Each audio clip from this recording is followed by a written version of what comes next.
hatujifichi tena, tunaonekana katika uwepo wa Bwana, maana Yesu yuko ndani mwetu.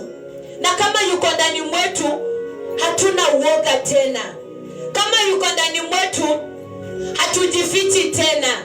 Tuko na ile nguvu, tuko na ile neema ambayo inatufanya ya kwamba tuonyeshe uso wetu, ili ya kwamba tujivunie ile nguvu ya Yesu Kristo. Bwana Yesu asifiwe.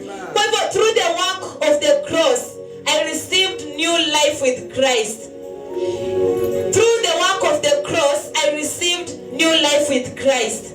Ile kazi ya msalaba, wakati ambapo Yesu Kristo aliitikia kwamba akaweze kuteswa,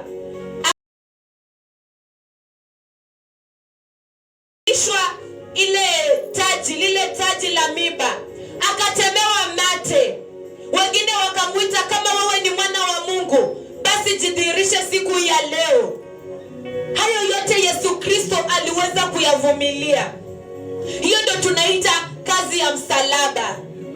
Unajua, wengine wetu tunajua tu kwamba kazi ni kwenda ile ya kulipwa, twende tufanye kazi kule kwingine, tulipwe, tutoke huko na mshahara yetu, tukuje tufanye shughuli zetu.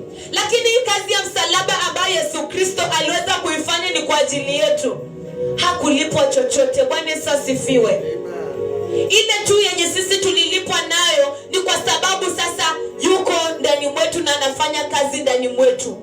Yaani hiyo kazi haikuishia tu pale msalabani. Kwa sababu wakati ambapo tunafikiria huo msalaba, tunajua kwamba yafaa tuendeleze kazi ambayo Yesu Kristo alituachia.